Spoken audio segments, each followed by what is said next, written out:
Selamat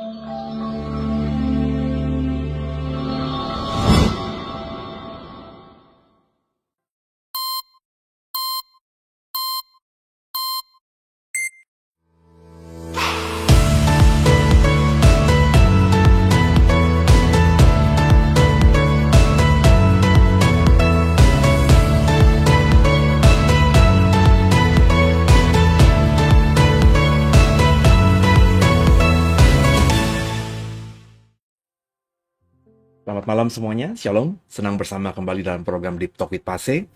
Dan dalam program Deep Talk with Pase ini kita belajar membaca Alkitab secara kronologi, secara runtut gitu saudara ya, paling tidak per kitab.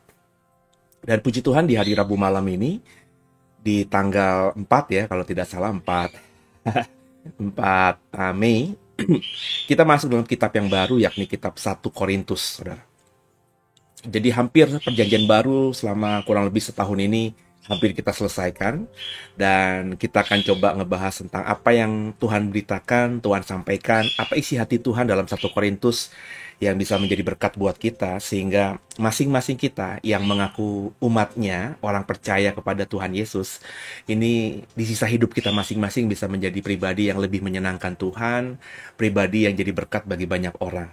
Sama-sama kita sebelum mulai tadarusan Alkitab kita di 1 Korintus, saya mengajak kita untuk berdoa terlebih dahulu. Satukan hati kita berdoa. Bapak, kami mengucap syukur pada malam hari ini kami boleh masuk dalam kitab yang baru, kitab 1 Korintus. Maka ajar kami kebenaran-Mu Tuhan, bimbing kami Roh Kudus, tolong kami Roh Kudus, berikan rema-Mu kepada kami masing-masing, sehingga ayat-ayat yang kami baca menjadi terang benderang dan kami semua akhirnya diberkati Tuhan. Dan jangan satupun kami yang Kau lalui. Kami berharap lewat program ini banyak orang yang semakin mengenal Tuhan lebih dalam lagi. Haleluya. Amin. Bapak Ibu, kita siapkan Alkitab kita masing-masing ya. Kita akan membuka surat 1 Korintus terlebih dahulu. Haleluya. Mengerti Allah peduli segala persoalan yang kita hadapi, tak akan pernah dibiarkannya ku bergumul sendiri, sebab Allah mengerti.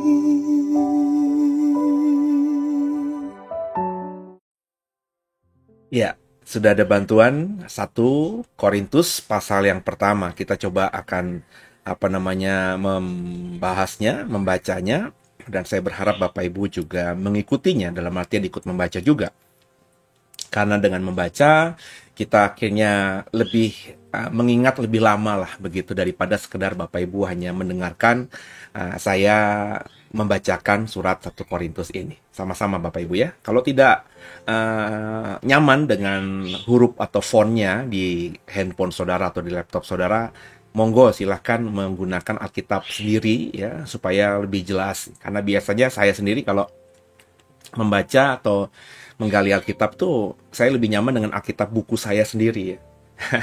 Kadang-kadang istri saya ngasih karena Alkitab saya misalnya lagi di mana, atau saya sedang mau mendapatkan atau melakukan penggalian misalnya di rumah ibu saya gitu ya. Tiba-tiba ada sesuatu yang Tuhan taruhkan dan saya membutuhkan Alkitab.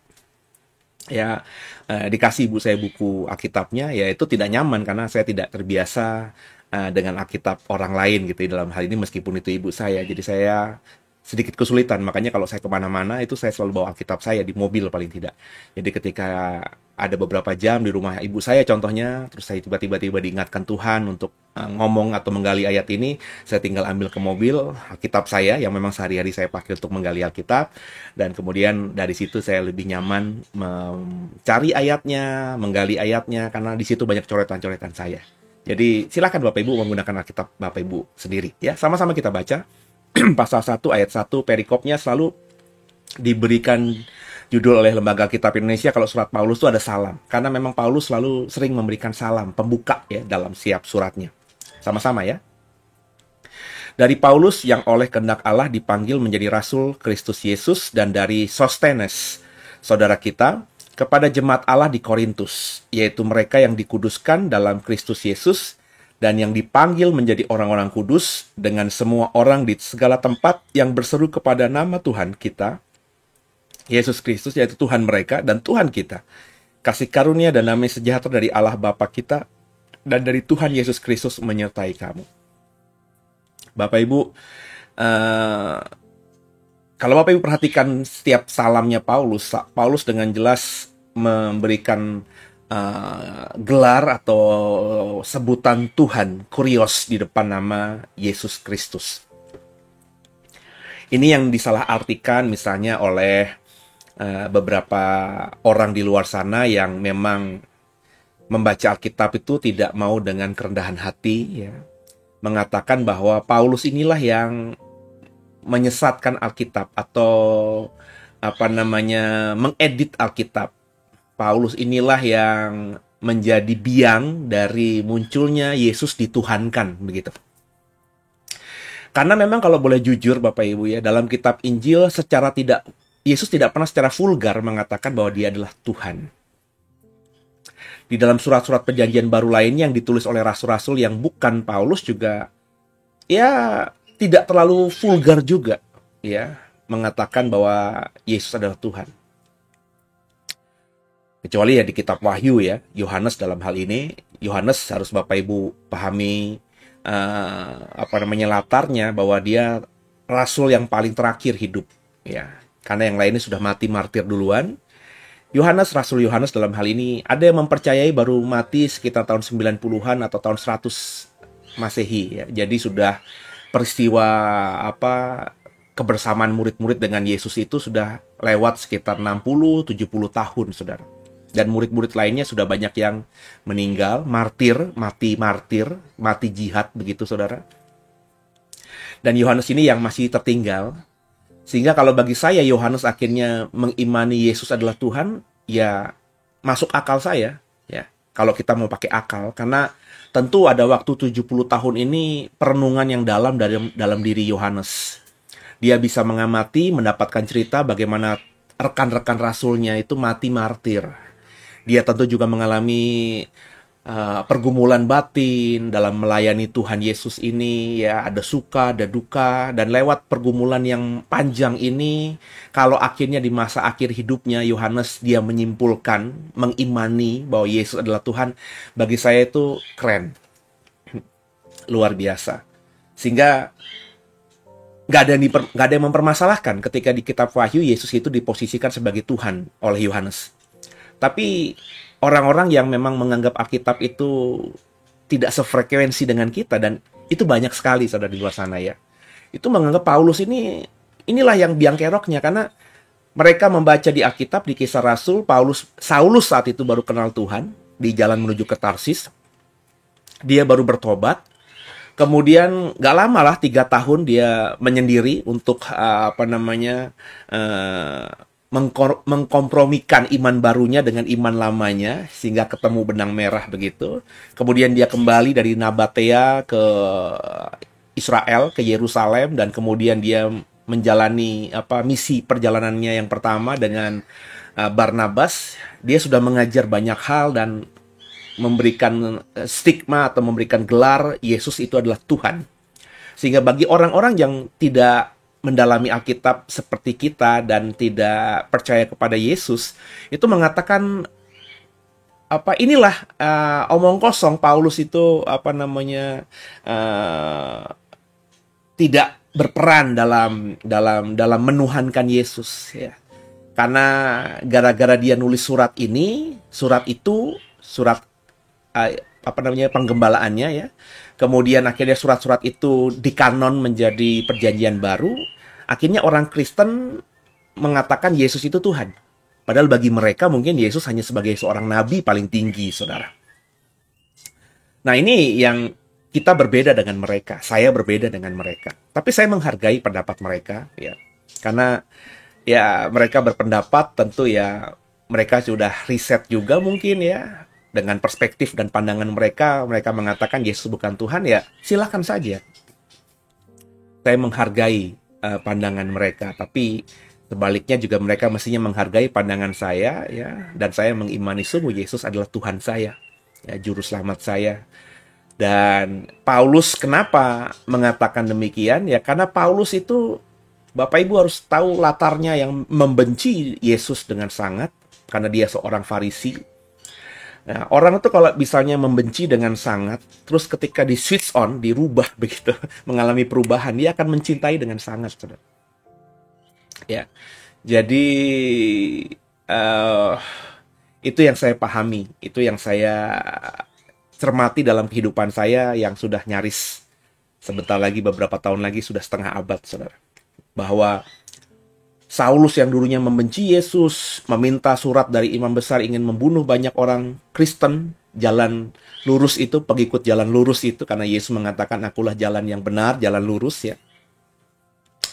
Itu akhirnya bisa begitu berubah karena apa yang dia imani itu tiba-tiba gugur dalam jentikan jari.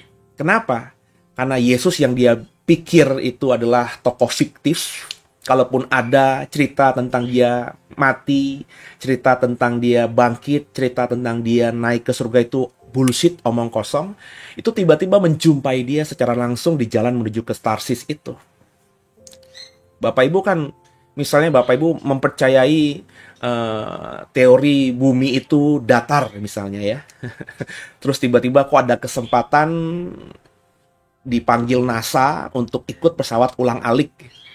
Terus kau dibawa terbang ke luar angkasa. Dari luar angkasa kau melihat bumi itu bulat. Tentu kau turun pasti nggak yakin lagi dengan pemahaman bumi itu datar. Begitu pula sebaliknya. Andai kata kau penganut bumi itu bulat, kau tahu dari buku-buku itu bumi itu bulat, dari semua teori bumi itu bulat gitu ya. Terus tiba-tiba kau dibawa oleh NASA ya kembali, terus pergi ke luar angkasa. Dari luar angkasa kau lihat bumi itu datar, tentu kau pulang tidak akan mengatakan bumi itu bulat, tapi bumi itu datar. Itulah yang saya pahami terjadi atas Paulus. Di benaknya, di hatinya, Yesus itu omong kosong. Dia mati, ya dia mati, memang dibunuh di atas kayu salib, tapi nggak bangkit. Itu kata rabi-rabiku, kata ahli-ahli Taurat, pemimpinku, dia dicuri mayatnya. Dia naik ke surga, itu omong kosong juga. Maka dia benci sekali karena kekristenan mulai mengkangkeri, menggerogoti Yahudi. Banyak orang Yahudi yang menjadi Kristen gitu. Maka dia marah, emosi. Terus tiba-tiba dari emosi yang meledak-ledak, dia ketemu dengan Yesus yang dia benci, yang dia tidak percayai pernah bangkit dan hidup gitu ya. Tiba-tiba menemui dirinya di tengah jalan itu. Nah itu kan tentu menggugurkan semua yang selama ini dia percayai, dia imani di dalam pikiran dan hatinya. Dan ketika dia 3 tahun kurang lebih, tafsiran saya ke Nabatea, Alkitab mengatakan demikian dalam surat Galatia, dia mengalami perubahan karena di 3 tahun itu di kesendiriannya dia berusaha untuk mencerna siapa Yesus sebenarnya, dan Roh Kudus sudah ada dalam dirinya karena dia sudah ditumpangi tangan oleh hamba Tuhan yang kudus namanya Ananias, sehingga dia akhirnya juga matanya celik ya, tidak buta lagi, dan Roh Kudus itu menuntun dia ya, untuk memahami siapa Yesus, sehingga akhirnya ketika dia kembali ke Yerusalem dari Nabatea itu tanah Arab zaman dulu, saudara, dia akhirnya radikal berubah. Yang tadinya Yesus itu omong kosong, sekarang dia mengatakan bukan sekedar omong kosong, bukan sekedar manusia, bukan sekedar orang hebat, ini adalah Tuhan. Dan saya memahami itu karena saya membaca semua tulisannya Paulus dan saya mengikuti, coba mereka ulang rekam perjalanannya Paulus ini. Itulah pentingnya kita dalam memahami Alkitab, saudara.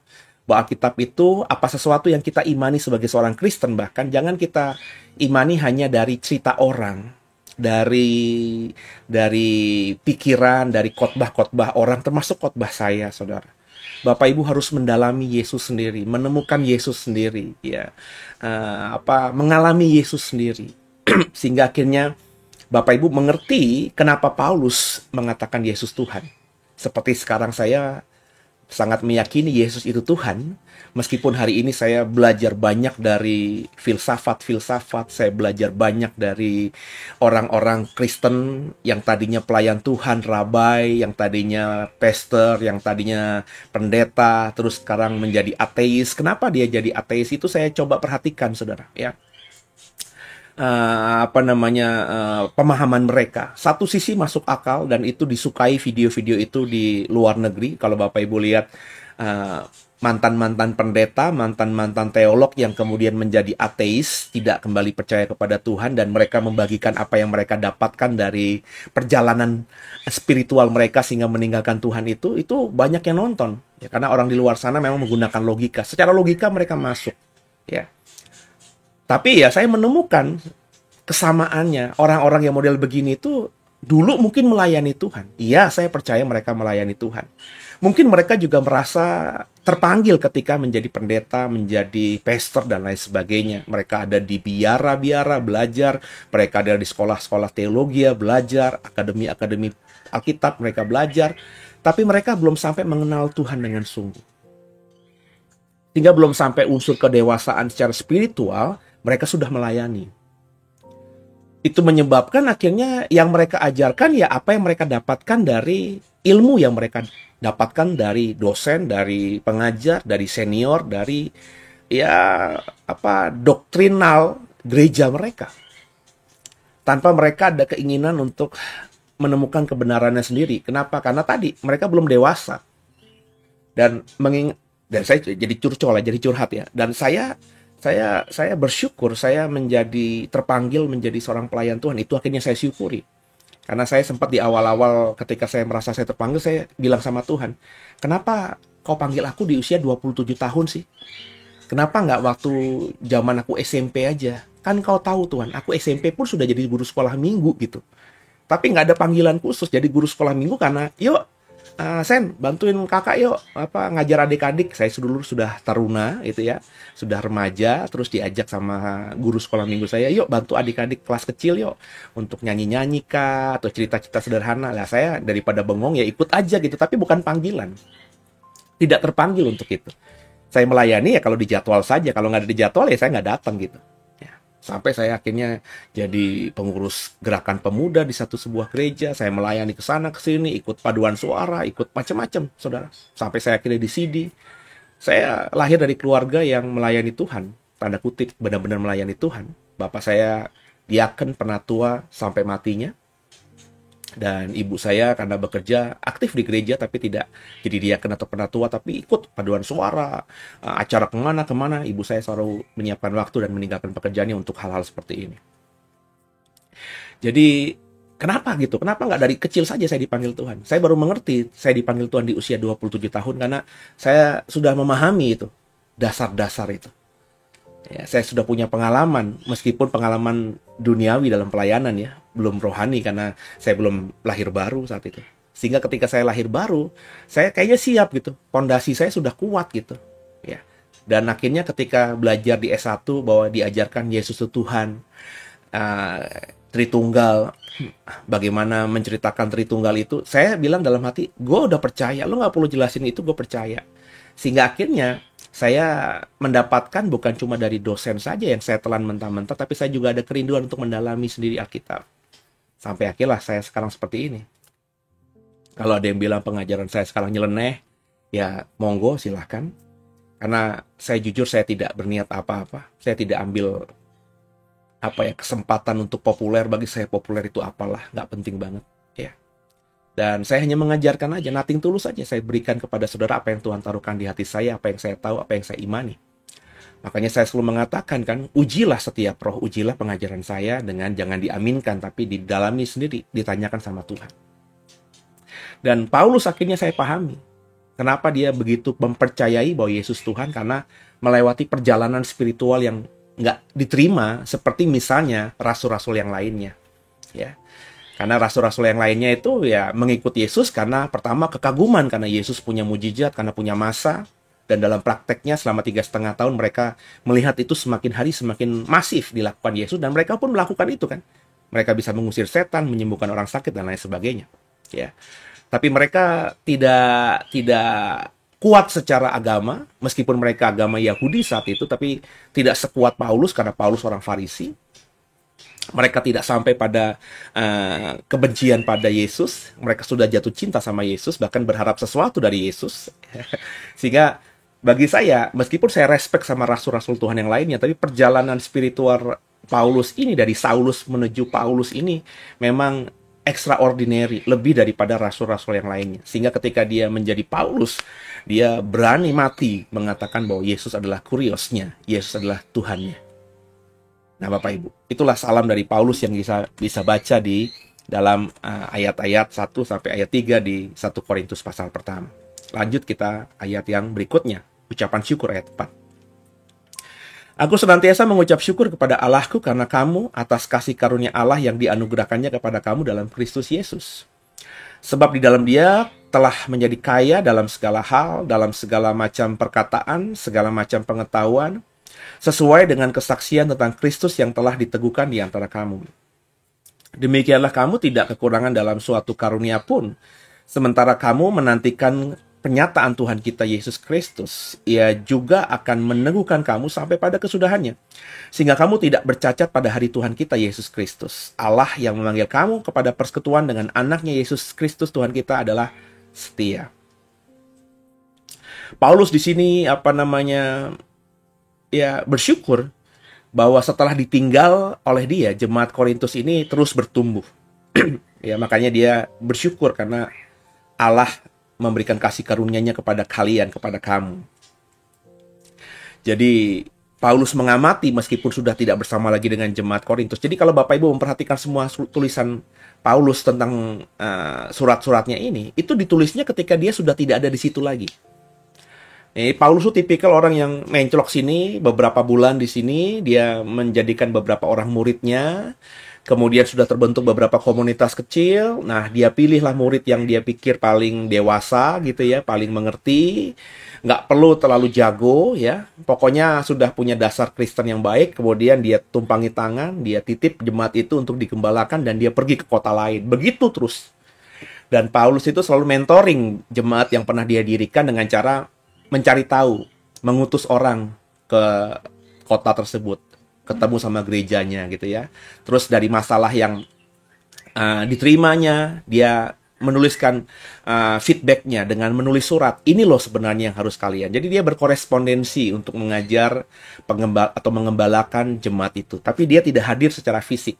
Yang hadir secara fisik adalah tanda kutip anak-anak rohaninya, Timotius kah, Titus kah, Filemon kah, begitu saudara. Tapi dia pergi ya. Ini model pengembalaannya Paulus. Tapi Paulus selalu mentoring pengajaran dari anak-anak rohaninya dan juga apa yang diajarkan di jemaat-jemaat yang memang didirikannya. Dan Paulus mendapatkan informasi bahwa jemaat Korintus itu ya benar-benar bertumbuh menjadi jemaat yang kaya dalam perkataan, berani menginjil, kurang lebih begitu, dan juga kaya akan pengetahuan. Ya. Nah, kenapa begini? Ya, karena jemaat Korintus itu berada di sebuah kota yang besar. Korintus itu, Korintian itu besar sekali. Kota itu kota besar, kota pelabuhan, saudara. Ya. Dan banyak orang di sana, ya, sehingga tentu orang-orang yang tinggal di kota yang besar, maafkan saya, harus diakui ini, karena interaksinya banyak dengan orang-orang yang beraneka ragam. Tentu pengalamannya, pemahamannya, pengetahuannya, ilmunya, kosakatanya itu jauh lebih banyak daripada, maafkan saya, orang-orang yang tinggal di pedalaman, yang hanya tinggal dengan beberapa orang dan selama beberapa tahun bahkan seumur hidupnya mungkin ya hanya bertemu dengan orang-orang itu saja tanpa bertemu dengan orang-orang lain. Ada plus minusnya ya. Kehidupan seperti itu. Tapi ya tentu mereka keterbatasan kosakata paling tidak, keterbatasan ilmu paling tidak, karena yang mereka dapatkan selama mereka tinggal di situ ya hanya yang dari situ saja. Nangkep Bapak Ibu ya.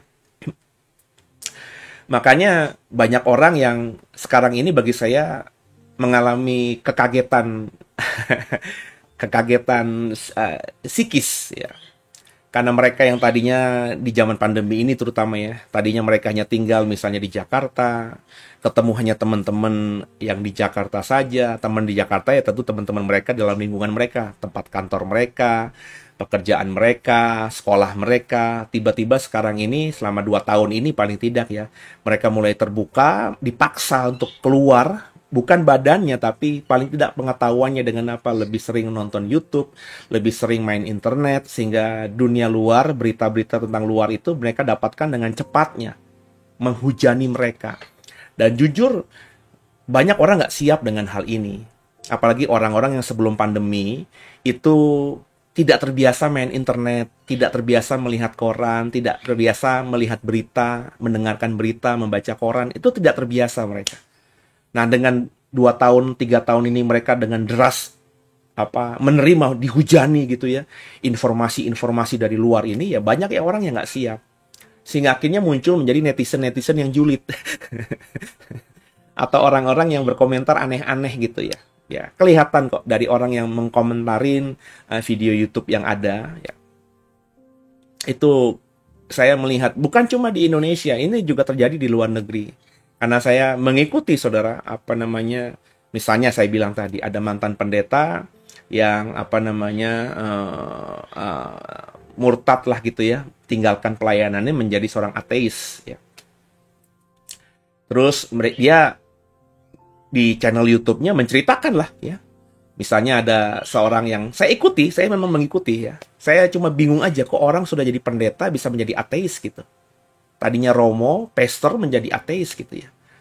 Terus saya ikuti, salah satunya yang pernah saya bagikan soal dinosaurus di dalam program Living Wisdom itu kan menggunakan dikembangkan dari kata asli Ibrani tanin. Tanin itu ya sederhananya berarti binatang melata atau reptil. Dan pastor yang dulunya pastor sekarang jadi ateis ini dalam program videonya itu menafsirkan bahwa tanin itu, reptile itu ya IF atau manusia luar angkasa. Seperti film E.T. itu saudara ya.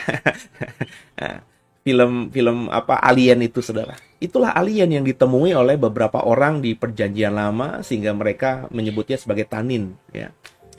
Jadi dengan dalil-dalilnya ya, dengan ya memang dia mantan pengkhotbah gitu ya, bisa menyusun kalimat dan dia juga orang terpelajar. Ya akhirnya dia punya argumentasi yang secara logika saya bilang tadi masuk. Banyak orang yang memang ateis akhirnya, wah ya benar kan bahwa ya Alkitab itu ya tidak melulu ngomongin soal iman, tapi juga ada banyak hal, kurang lebih begitu. Tapi ada juga orang Kristen yang akhirnya mendebat di situ, jadi seperti kayak debat kusir gitu di dalam kolom komentarnya gitu ya. Saya geli aja saudara. Ya ngapain juga dikomentarin orang yang seperti ini gitu. Kalau saya tidak tergoda untuk mengomentari pandangannya, meskipun saya tahu pandangannya salah. Pandangannya tidak sesuai dengan iman saya, tapi saya cuma mengikuti saja. Saya tidak tergoda untuk bikin kolom komentar bahwa kamu sudah sesat, ya. Belajar lagi dong, gitu ya. Imani yang benar dong, ya. Kalau mau mendalami sesuatu, kenal dulu dengan Tuhannya, ya. Kenali Yesus dengan benar dong. Saya nggak ngomong gitu. Banyak orang yang ngomong begitu, orang luar tentu saudara ya. Ada mungkin beberapa orang Indonesia, tapi karena itu berbahasa Inggris, saya pikir yang komentar miring terhadap ateis ini yang dulu mantan pendeta ini itu dari serangan dari orang Kristen, netizen Kristen gitu. Tapi bagi saya itu nggak guna di situ. Dia tulis komentar apapun di situ sama orang-orang yang memang sudah ateis ya nggak akan jadi apa-apa di situ. Karena penjelasannya atau komentar orang-orang Kristen di situ ya bersifat menyerang, ya bersifat menghakimi, ya. Jadi nggak mungkin diterima oleh mereka dan akhirnya mereka membaca dan menerungkannya, nggak mungkin. Yang saya dapatkan apa? Yang saya dapatkan ya saya tergoda ya untuk menyuarakan isi hati saya, pandangan saya, perspektif saya, iman saya soal itu. Makanya saya bikin tentang tanin tadi. Jadi kata tanin itu saudara ya, itu ya awalnya saya dapatkan itu dalam artian saya tahu ada kata tanin, tapi saya pikir tanin itu ya seperti di dalam Kejadian hari penciptaan kelima. Hatananim Hagadolim itu ya binatang laut yang besar. Semata-mata itu gitu ya. Saya tidak mendalami kata tanin dalam bahasa aslinya itu apa begitu. Tapi karena dengar video ini, masa sih ada alien di Alkitab kita? Berarti di Alkitab kita menceritakan makhluk luar angkasa dong. Ya, secara logika saya mulai tertarik dengan pengajaran ini, tapi iman saya berkata enggak gitu. Maka saya coba dalami sendiri kata tanin itu. Maka ternyata kata tanin itu bagi saya ya lebih tepat menceritakan soal dinosaurus dibandingkan alien. Nangkep ya saudara ya. Dan akhirnya saya bikin dinosaurus itu ada loh di Alkitab, meskipun bukan kata dinosaurus, karena dinosaurus itu adalah kata dalam bentuk Yunani, kata Yunani yang muncul jauh setelah Alkitab terjemahan Inggris itu dicetak, ya, di sekitar tahun, kata dinosaurus itu baru muncul di tahun 1600-an, 1700-an, ya, 1300-an tuh Alkitab sudah diterjemahkan dalam banyak versi bahasa Inggris. Itu makanya nggak ada kata dinosaurus, karena kata dinosaurus lebih mudah daripada kata-kata Inggris lain yang ada di Alkitab terjemahan Inggris gitu, saudara. Tapi rupanya dinosaurus yang artinya kadal raksasa itu ketemu di dalam bahasa Ibraninya Hatananim Hagadolin itu. Nah itulah yang akhirnya saya mendapatkan. Oh, saya penasaran tadinya dengan pengajaran orang ini, tetapi ketika saya dalami, saya menemukan hal yang baru. Nah inilah yang akhirnya saya mengatakan bahwa ya pengenalan akan Tuhan itu lebih penting, saudara, daripada segala-galanya. Ya. Bahkan banyak orang yang tahu bahasa asli, tahu teologi sekalipun itu ya belum tentu mengenal Tuhan dengan benar. Dia bisa berkhotbah, karena khotbah itu cuman, saya berani jamin, saya punya waktu dengan saudara. Saudara saya kasih waktu atau berikan saya waktu 1 jam, 2 jam saja, 2 kali 60 menit saja. Ngobrol kita intensif berdua, saya bisa mengajar saudara bagaimana berkhotbah dengan baik. Tapi belum tentu baik itu benar ya. Hanya mengkhotbah dengan baik, memakai ayat-ayatnya, melihat konteksnya gitu ya, itu bisa. Tapi kalau benar ya tentu butuh waktu yang lebih panjang. Jadi berkhotbah itu gampang sekali. Orang yang belajar teologi pasti bisa berkhotbah. S1, bahkan orang dari S1 sekuler ikut S2, S2-nya cuma 2 tahun tapi tidak dapat dasar seperti S1, itu bisa berkhotbah, tapi gelarnya MTH di belakang namanya. Tapi problemnya saudara, apakah dia bisa mengkhotbah dengan baik? Tentu ada. Kalau memang hamba Tuhan ini mau mendalami sendiri, karena ilmu itu nggak mungkin cukup didapatkan di dalam bangku kuliah kan. Dia mendalami sendiri, dia studi mandiri, dia kemudian juga membuat dirinya berusaha untuk jatuh cinta sama Tuhan kembali, mempertahankan api cintanya sama Tuhan. Nah Tuhan akan pakai orang model begini untuk lebih dalam lagi menggali Alkitab. Tapi tidak selalu orang-orang yang punya gelar teologi, jago bahasa asli itu kita kasih stempel sudah tahu kebenaran. Ya, makanya saya selalu mengatakan seperti Alkitab sering katakan, ujilah setiap roh itu. Bahkan saya berkata dengan vulgar. Mungkin jarang sekali ada pendeta yang berkata bahwa kalau dia berkhotbah ya, ujilah, jangan aminkan khotbah saya, uji khotbah saya. Banyak pendeta mengatakan, ini suara Tuhan, ini dari Tuhan, ini kebenaran. Ya, dia memakai stigma itu untuk melabeli bahwa perkataannya itu kebenaran firman Tuhan. Padahal kalau boleh jujur itu tafsiran dia. Kalau saya enggak. Saya tahu posisi saya. Saya sedang mengajar orang, saya sedang menafsirkan Alkitab. Maka saya selalu mengatakan dalam setiap khotbah saya, ini bahkan sejak saya jadi pendeta 2005, saudara. Saya sudah bilang, jangan aminkan. Saya paling nggak suka diamin-aminkan. Karena banyak orang tuh amin, tapi ya nggak ngerti gitu. Dan gampang mengaminkan sesuatu tanpa menyelidiki. Saya selalu mengatakan, jadilah jemaat seperti jemaat di Berea, yang mendengarkan apa yang diajarkan oleh para pemimpin agama Kristen mereka, tapi mereka cerna lagi di rumah. Itu yang paling benar. Dan saya mengajar saudara seperti itu. Ya. Nah, inilah yang terjadi, saudara. Ya, jemaat Korintus, jemaat yang kaya raya terhadap banyak hal, pengertian dan lain sebagainya. Ya, inilah yang memang menjadi privilege atau keuntungan dari sebuah jemaat yang berada di sebuah kota yang besar. Itu. Ya, tentu ada kekurangannya juga. Tekanan ekonomi mungkin, politik mungkin ada, tapi sisi lainnya mereka mendapatkan. Hidup dimanapun kan ada plus minusnya kan saudara ya. Jadi kita harus sikapi dengan bijaksana. Karunia juga semakin banyak. Di ayat 7 dikatakan mereka berlimpah-limpah dengan karunia. Maka di Korintus ini ribut soal karunia. Nanti Bapak Ibu ikuti pasal-pasal berikutnya ya. Tapi ya tadi mereka ini secara luar biasa memang ketika kenal Yesus, lahir baru, mereka itu kayak antusiasnya luar biasa, menggelora luar biasa. Suka belajar tentang iman baru mereka, dan ketika ada masing-masing di antara mereka mendapatkan karunia-karunia khusus, mereka berlomba-lomba ingin mendapatkan juga. Sehingga memang jemaat ini jemaat yang kalau misalnya ngomong satu tim kesebelasan sepak bola gitu ya, itu isinya bukan cuma, kalau kita ngomongin satu klub bola, kan isinya bukan cuma pemain, saudara.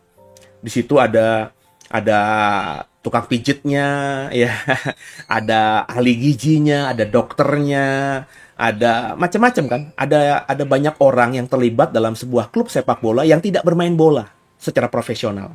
Kan begitu. Nah, saya ngebayanginnya tuh jemaat Korintus itu seperti klub bola, tapi semuanya mau jadi pemain bola. Nangkep ya, saudara ya? Ini analogi yang tiba-tiba Tuhan taruhkan di hati saya. Nggak pernah muncul sebelumnya. Tiba-tiba ingat aja kenapa pemain bola gitu ya.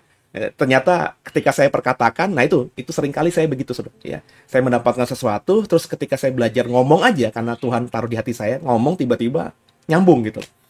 Jadi seperti klub bola. Klub bola itu kan bukan cuma 11, 20, 30 pemain bolanya. Ada banyak. Satu klub bola profesional aja itu tim intinya. Saya berani yakin ada sekitar 70 orang, paling sedikit. 30 itu pemainnya, ya pemain inti dan pemain cadangan tentunya. Pemain yang memang disiapkan untuk main bola. Tapi ada staf pelatih. Benar ya? Ada staf medis. Ada juga kayak OB gitu yang bersihin bajunya, yang nyuci bajunya, yang rapin ruang ganti dan lain sebagainya. Itu kalau di total-total mungkin jauh lebih banyak daripada pemain bolanya. Apalagi kalau ngomongin klub yang profesional, ada manajemennya, ada marketingnya. Wah, itu mungkin satu klub sepak bola kayak misalnya Manchester United. Itu dalam satu klub yang digaji oleh klub itu untuk secara profesional menjalankan klub ini mungkin ratusan, 200, 300 orang kali. Tapi yang main bola cuma 30. Nah, jemaat Korintus ini, saya analogikan itu. Ada 300 orang dalam jemaat Korintus, tapi semuanya mau jadi pemain bola. Mereka nggak ada yang mau jadi ahli gizi, mereka nggak ada yang mau jadi marketing, mereka nggak ada yang mau jadi dokter, mereka nggak mau jadi tim pelatih. Pokoknya mereka mau main bola, mereka mau show off, mereka mau tampil, mereka mau paling hebat, mau yang paling disorot lah gitu. Ya, seperti ya yang terjadi kan, Bapak Ibu kalau nonton bola yang diingat kan pemain bolanya. Bapak Ibu mana ada yang ingat misalnya tentang siapa OB-nya, tim pelatihnya siapa. Mungkin pelatih utamanya Bapak Ibu tahu, tapi tim pelatihnya Bapak Ibu mungkin nggak tahu kalau itu tidak terkenal atau bukan mantan pemain yang profesional sebelumnya. Ya.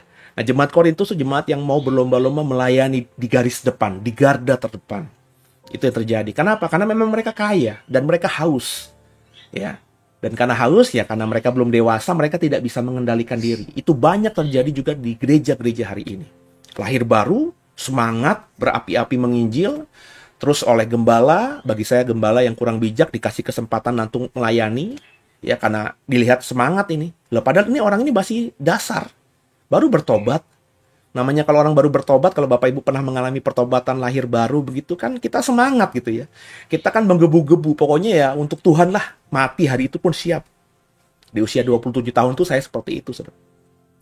Ya. Nah, kalau orang-orang seperti ini yang semangat saja tapi tidak punya dasar yang kuat dipakai langsung atau dipercaya langsung untuk melayani, ini yang membuat akhirnya pelayanan akhirnya ya bagus karena diisi oleh orang-orang yang semangat gitu, ya. Tapi akhirnya ya bisa goyang ke depannya karena tidak diimbangi dengan pengajaran yang kuat. Ya.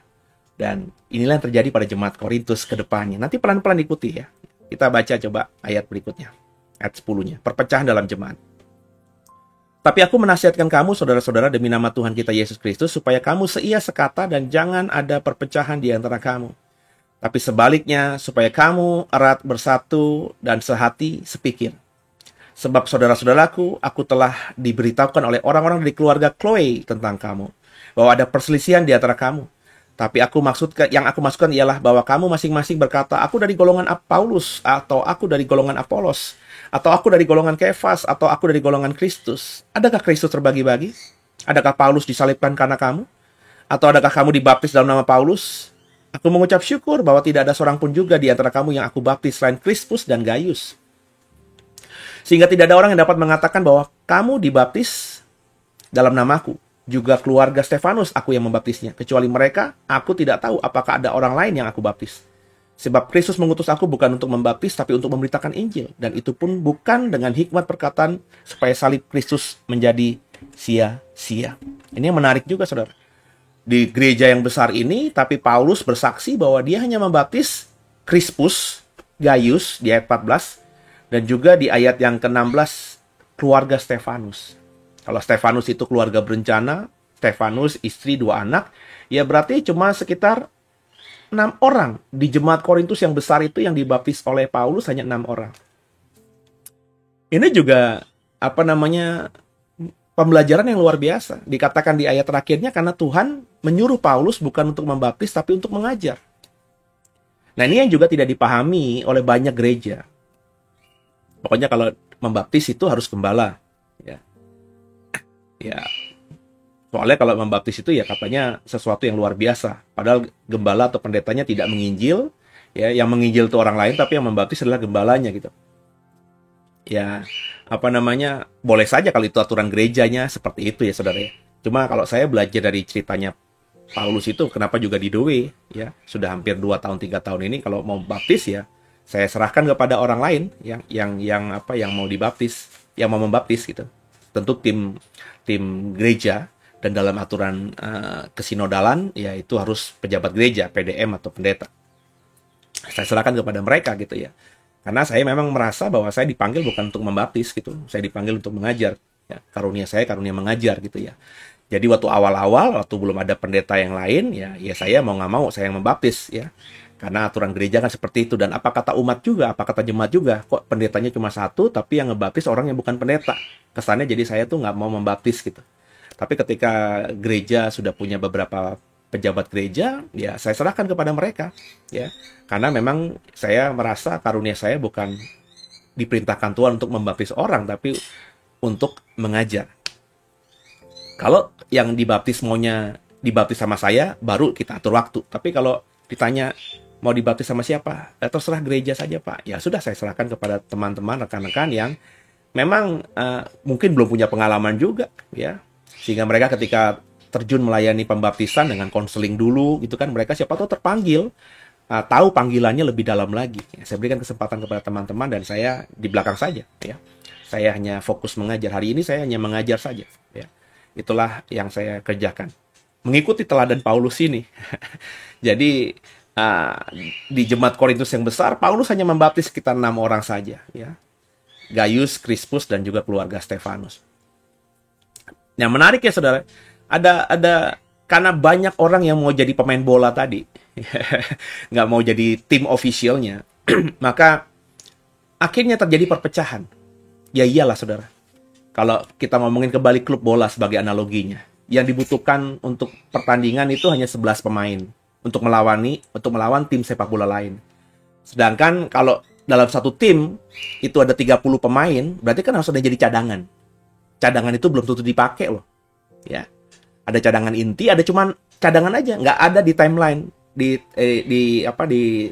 timeline-nya nggak ada, ya. Di susunan pemain inti dan cadangan dalam pertandingan itu nggak masuk bahkan, tapi masuk sebagai pemain dari klub itu. Nah, kemudian juga menariknya lagi, andai kata kalau semua orang yang bekerja di dalam klub bola itu mau jadi pemain, ya untuk memperebutkan posisi gol penjaga gawang aja kan hanya butuh 1 orang. Sedangkan kalau ada banyak orang mau jadi penjaga gawang kan harusnya akhirnya ribut, ya. Bersaing. Tadinya bersaing baik, tapi karena cuma 1 yang mau jadi pemain penjaga gawang itu ada 10 orang, posisinya cuma 1, pasti mereka kan berlomba-lomba kan, mempertontonkan diri mereka yang paling hebat atau yang paling luar biasa. Sehingga kalau demikian persaingan seperti ini pasti gesekan itu ada, dan itu terjadi dalam jemaat di Korintus. Karena mereka semuanya mau di depan, mereka semuanya mau menonjol, bukan salah karunianya, ya. Karunia itu ketika diberikan kepada seseorang oleh Tuhan, Tuhan tahu ini kapasitas orang ini emang seperti ini. Tapi problemnya jemaat Korintus itu belum dewasa, ya. Mereka on fire, lahir baru, menggebu-gebu, mereka semangat, dan ketika mereka mendapatkan bahasa roh, mereka merasa dia yang paling hebat. Mereka punya karunia menafsirkan bahasa roh, mereka merasa paling hebat, mereka berlomba-lomba. Ya, sehingga akhirnya jemaat Korintus ini jadi jemaat yang chaos. Karena semuanya mau jadi yang terutama. Nah, ini yang harus disadari. Makanya saya berkali-kali bilang, kalau Bapak Ibu tidak terpanggil untuk menjadi pelayan Tuhan di gereja, ya nggak usah lah. Jadilah pelayan Tuhan di kantormu. Jadilah orang Kristen yang bekerja di kantor, tapi menjadi terang dan garam bagi teman-teman di kantormu. Kan begitu. Ya. Jadi melayani Tuhan nggak harus di posisi manapun dalam pelayanan di gereja, ya. Jadi akhirnya karena ada perselisihan ini, mereka merasa kelompok mereka yang paling hebat. Aku kelompok Paulus, aku Apolos, aku Kefas, aku Kristus. Makanya Paulus berkata, masa Kristus dibagi-bagi? Maka Masa gereja itu dibagi-bagi? Gereja semua mengakui kepalanya adalah Kristus, tapi mereka saling bergontok-gontokan satu dengan lainnya, nggak saling mendukung. Ini aneh. Ya, kalau saya bilang berbeda tafsir itu biasa saja, ya sudah. Tapi kita bekerja sama dalam hal yang lain dan kita saling mendoakan. Ya, jangan saling salah menyalahkan, ya, jangan saling jatuh menjatuhkan, apalagi sesat menyesatkan, gitu ya, saudara ya. Jadi kita belajarlah dewasa sebagai seorang yang punya kepala yang sama, yakni Kristus Yesus. Itu yang sudah disampaikan Paulus di dalam ayat-ayat ini.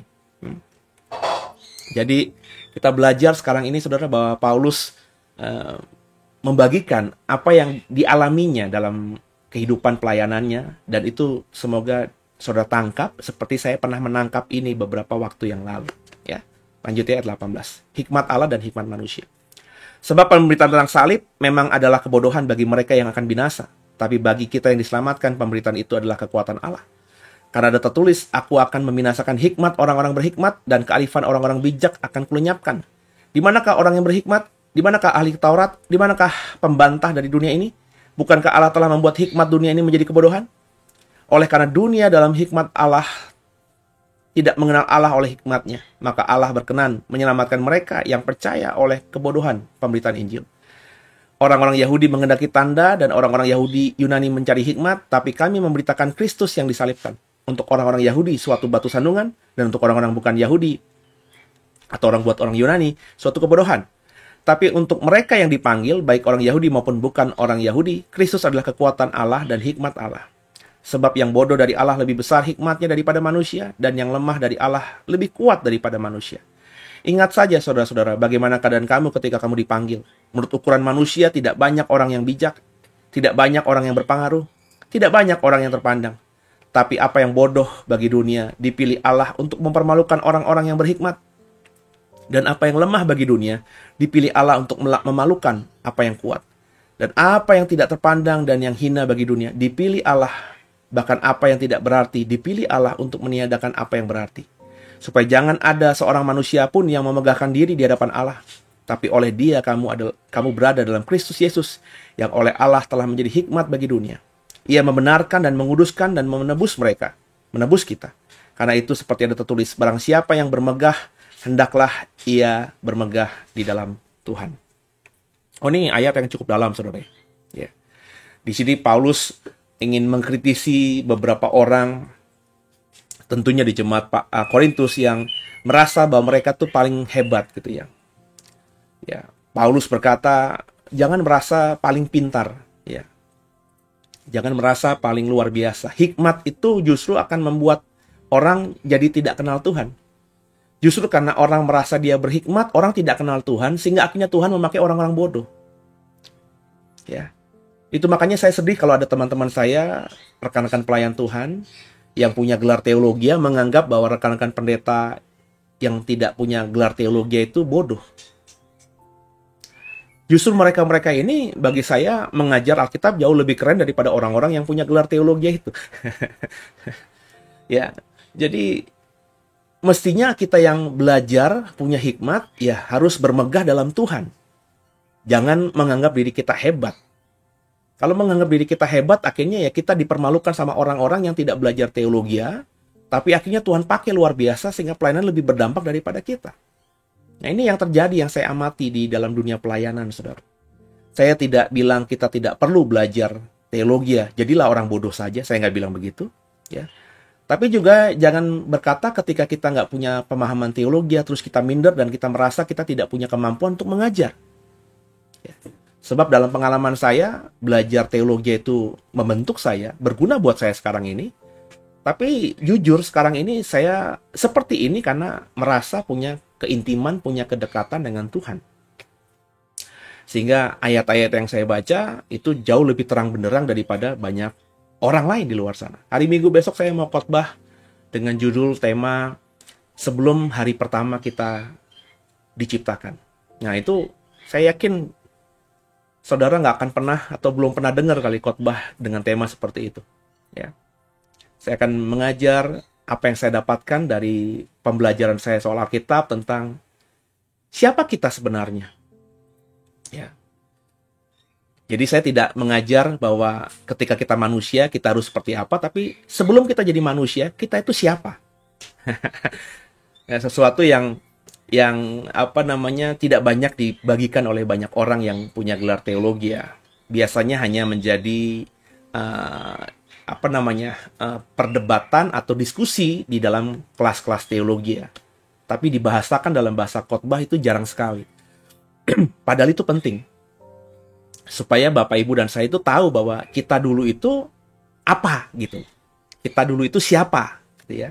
Sehingga kalau kita tahu kita dulu apa dan siapa itu, mestinya kita sekarang bisa mengarahkan diri kita untuk sama seperti apa dan siapa kita dulu. Ya. Sehingga kita menjadi manusia yang jauh lebih bijaksana, jauh lebih baik, dan menjadi manusia yang di sisa hidupnya itu benar-benar sesuai dengan apa yang Tuhan perintahkan. Nah, itu akan saya bagi. Jadi tunggu ya saudara ya, di minggu besok ya. Karena mulai minggu besok sepanjang Mei mungkin kalau Tuhan izinkan, saya akan ngomong soal ini ya, soal siapa kita, bagaimana kita nanti setelah mati ya, dan siapa sebenarnya kita dan harus sebagaimana kita sebagai manusia ketika masih hidup itu ya. Nah, jadi penting saudara untuk kita apa namanya memiliki hikmat, tapi jangan sombong ketika kita memiliki hikmat itu. Karena Allah, karena Tuhan bisa membuat hikmat kita, hikmat dunia, itu menjadi nggak ada apa-apa, menjadi sebuah kebodohan. Dan Tuhan akan pakai orang-orang yang distempeli bodoh oleh orang-orang yang berhikmat ini menjadi orang yang luar biasa. Ya. Ya, contohnya apa yang dilakukan Tuhan Yesus kepada murid-muridnya yang namanya Petrus, Andreas. Mereka orang marginal, nelayan biasa, tidak berpendidikan, tidak punya pemahaman agama yang dalam, tapi dipakai Tuhan luar biasa. Nangkep ya saudara ya? jadi Tuhan bisa pakai siapa saja selama kita mau dipakainya, saudara. Dan apa yang dipakai dalam penginjilan, materi yang dipakai dalam penginjilan itu jujur pada saat itu, sampai sekarang juga masih, tapi dalam konteksnya Paulus di jemaat Korintus ini, itu menjadi batu sandungan bagi banyak orang.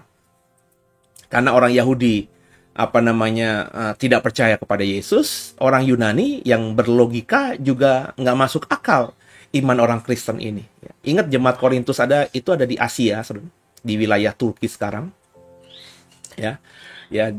Maafkan saya, di wilayah Turki sekarang, ya, di wilayah Asia kecil zaman itu, ya. Wilayah yang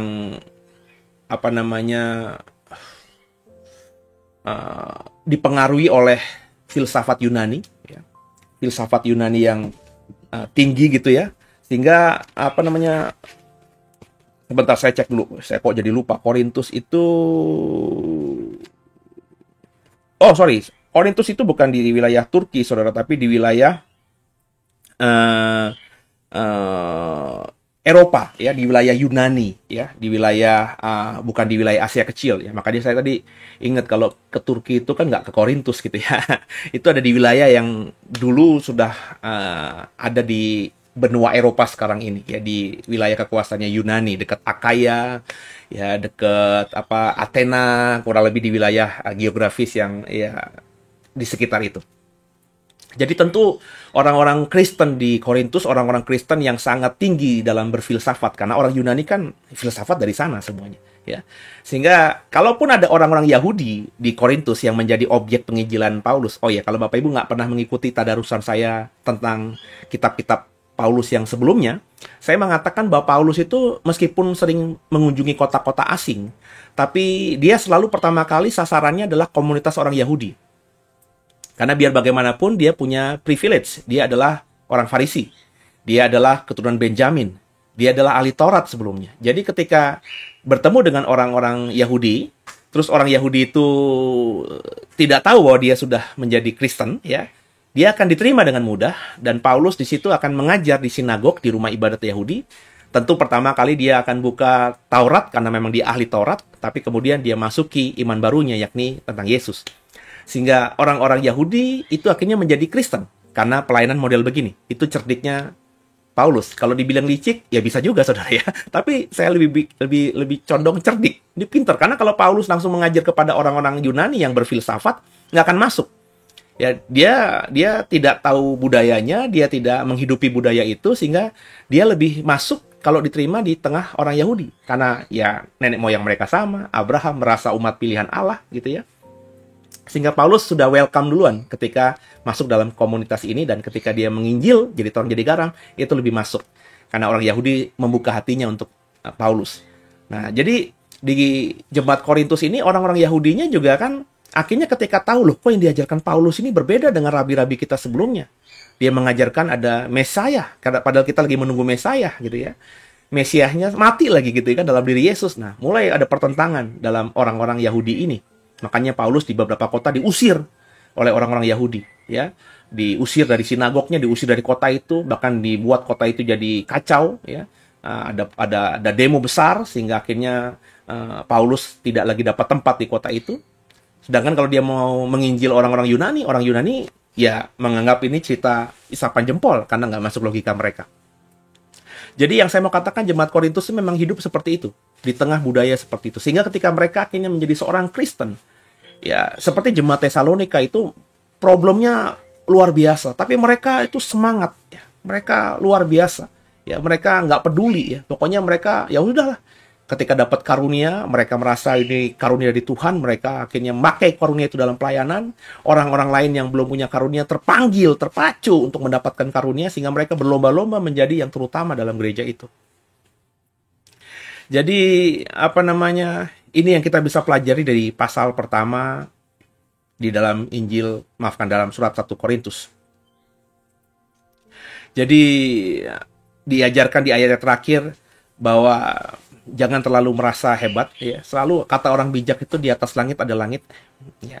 Jadi meskipun kita akui kita merasa diri kita oke gitu ya, tapi ada yang jauh lebih oke daripada kita. Makanya kata Paulus di sini, jangan menganggap ya orang atau kita itu lebih terpandang daripada hal yang lain. Karena yang menganggap dia terpandang, menganggap dirinya berhikmat, itu akan dipermalukan oleh dunia, oleh Tuhan. Jadi jangan bermegah untuk diri sendiri, bermegahlah untuk Tuhan. Sebab dialah yang menebus kita. Ya, jadi itu yang bisa kita pelajari. Tetap rendah hati, tetap belajar kebenaran firman Tuhan. Tetap berusaha untuk mengalami Tuhan. Itu yang paling penting di dalam awal materi saya pada malam hari ini. Sehingga ketika kita paling tidak meneladanilah stylenya Paulus, kita akan menjadi Paulus di akhir zaman nantinya. Tentu dalam kapasitas dan panggilan kita yang berbeda dengan dia. Tapi bagi saya, apapun panggilan yang Tuhan berikan kepada kita, karunia apapun yang diberikan Tuhan kepada kita, kalau daripada dia itu bagus adanya. Saya tidak pernah menganggap karunia A lebih hebat dari karunia B lebih hebat dari C. Enggak, bagi saya karunia itu sama-sama hebat karena semua datang dari Tuhan. Dan ketika kita bertanggung jawab atas karunia yang Tuhan percayakan kepada kita, maka kita akan jadi orang hebat. Bukan orang hebat semata di mata manusia, tapi orang hebat di mata Tuhan. Semoga dipahami. Tuhan Yesus memberkati semuanya. Walau seribu rebah di sisiku, kau tetaplah Allah penolongku.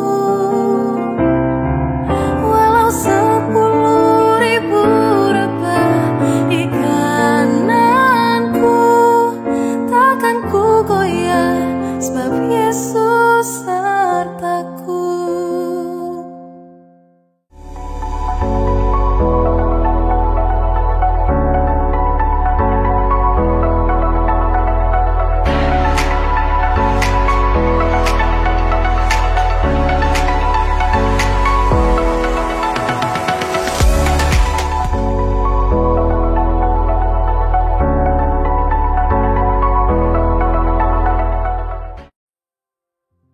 Ya, saudara, komunitas kita akan buka sekolah Alkitab ya. Jadi kita sedang susun dengan matang kurikulumnya, dan kita akan mengajar saudara dasar-dasar kekristenan terlebih dahulu. Ya, ada banyak pengajar nanti yang tentu punya background teologi dan juga punya pengalaman bersama dengan Tuhan, sehingga diharapkan nanti yang diajarkan ya kebenaran. Jadi Bapak Ibu nanti bisa lihat lagi slide yang tadi ya, sebelum saya muncul kembali. Nanti kita mungkin di sekitar bulan Juni kita akan buka kelas ini. Mungkin minggu depan ketika hari Minggu akan saya mulai publish, promosi. Kelasnya terbatas, tidak akan banyak orang yang kita izinkan masuk dalam kelas supaya lebih berinteraksi ya. Mungkin ya sekitar 30-an paling banyak saudara ya. Jadi Bapak Ibu nanti boleh mengikuti kelas-kelas ini dengan biaya yang sangat terjangkau ya, sangat murah sekali ya. Selama sebulan, setiap mata kuliah atau mata pelajaran sebulan, nanti bulan berikutnya ada mata pelajaran yang baru, sampai nanti saudara mendapatkan semua dasar-dasar kekristenan, soal pengajaran-pengajaran doktrinal. Jadi kita akan belajar soal Alkitab, kita akan belajar soal Allah, kita akan belajar soal Yesus, kita akan belajar soal Roh Kudus, nanti kita akan belajar soal gereja, soal pelayanan, soal okultisme, soal malaikat, soal akhir zaman, dan banyak hal-hal doktrinal lainnya atau hal-hal dasar Kristen lainnya yang akan kita bagikan kepada saudara. Bahkan nanti kita akan buka kelas-kelas juga, misalnya menafsirkan Alkitab ya, atau kelas-kelas berkhotbah. Kita akan buka kelas-kelas seperti itu, dan saya nanti akan mempertimbangkan di bagian mana saya nanti akan membagikan ilmu yang saya dapatkan untuk saudara. Tapi bukan berarti nanti ketika saya tidak mengajar, saya melemparkan bola kepada rekan-rekan. Yang saya percaya untuk mengajar, tentu saya sadar, saya paham kapasitas mereka, dan mereka baik, sangat baik untuk mengajar materi-materi yang akan diberikan. Jadi Bapak Ibu boleh daftar dari manapun, nggak harus jadi jemaat ya. Kelasnya sederhana via online. Nanti mungkin di sekitar Agustus kita akan buka yang onsite-nya. Jadi Bapak bisa ikut sekolah di tempat kami. Kalau tinggal di wilayah Tangerang, Serpong, Jakarta Barat, mungkin masih bisa mengakses dengan mudah ke BSD. Ya, kita nanti akan atur jamnya kapan, dan kita akan belajar di gereja gitu ya. Tapi untuk sekarang kita akan buka secara online dulu, supaya Bapak Ibu yang tinggal di luar pulau, di luar negeri ya bisa ikut juga ya. Dan jika andai kata sekalipun Bapak Ibu, saya mau sekolah Pak, saya mau belajar Pak, tapi saya nggak punya dana sama sekali, Bapak Ibu tinggal menghubungi saja, karena kita tidak niat untuk mencari uang di sini ya. Tapi tentu butuh uang ya, karena untuk administrasi kelas, untuk tenaga pengajar dan lain sebagainya, kan itu butuh dana juga ya. Jadi tapi kalau Bapak Ibu sama sekali nggak punya uang ya, tapi rindu untuk belajar ya, silakan menghubungi, nanti pasti akan kita bantu ya, karena tujuannya kita ingin mengajar Bapak Ibu dasar iman Kristen, supaya Bapak Ibu nanti jadi terang, jadi garam. Tadi gerejamu kah, di tempat kau bekerja kah, dimanapun Bapak Ibu ditempatkan Tuhan nanti gitu ya. Dan dukung doa supaya semuanya bisa berjalan. Kalau Bapak Ibu diberkati, mau dukung program-program Deep Talk with Pase, atau program Living Wisdom, atau program di channel The Warriors ini, Bapak Ibu bisa salurkan berkat saudara di nomor rekening yang ada, dan saya percaya saya akan pastikan itu digunakan untuk mengembangkan pelayanan kita ini gitu ya. Dan sebelum kita akhiri, kita berdoa. Bapa, kami mengucap syukur 1 Korintus sudah kami pelajari, dan berikan hikmat kepada kami sehingga kami semakin hari semakin bijaksana, semakin mengerti tentang kehendak Tuhan atas kami, dan hidup kami semakin menyenangkan Tuhan. Ampuni salah dosa kami, Yesus Kristus adalah Tuhan Juru Selamat kami yang hidup, dan ke dalam tangan-Mu lah kami serahkan tubuh, jiwa, dan roh kami. Haleluya. Amin. Terima kasih Tuhan. Selamat malam. Sampai berjumpa 2 hari mendatang, karena besok kita akan bahas soal Living Wisdom. God bless you all.